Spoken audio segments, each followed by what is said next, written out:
ফেরাউনের দোষর হচ্ছে বাংলাদেশের শেখ হাসিনা, বাংলাদেশের আওয়ামী লীগ। কারণ আমি মনে করি ফেরাউনের থেকে বলবো, ফেরাউনের সময়কার কথা আমি বলতে পারবো না, এত অত্যাচার হচ্ছে কেন? গত 15 বছর এদেশের মাওলানা, এদেশের ইসলামী ভাবমূর্ত মানুষ মুখে দাঁড়িয়ে মাথায় টুপি দিয়ে মানুষ বাড়ি থেকে বেরোতে পারে না।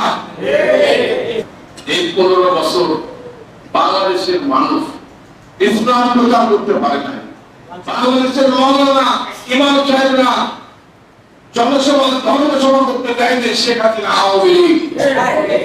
ওরা বাংলাদেশে যেভাবে ফেরাউন নমরুদ এই পৃথিবী থেকে ইসলামকে নিশ্চিত করতে চেয়েছিল, যেভাবে আমাদের নবী হযরত মুহাম্মদ সাল্লাল্লাহু আলাইহি ওয়াসাল্লাম আল্লাহ তাআলার নির্দেশ অনুযায়ী কোরআনের বাণী, কোরআনের আহ্বান সারা পৃথিবীতে এক প্রান্ত থেকে আরেক প্রান্ত পর্যন্ত ইসলামের কোরআনের নির্দেশ পাক বাণী পৃথিবীর আরেক প্রান্ত থেকে আরেক প্রান্ত যখন উনি প্রচার করতে বের হয়েছিলেন, ঠিক তেমনি ভাবে সেদিন ইসলামকে ধ্বংস করার জন্য চেষ্টা করা হয়েছে।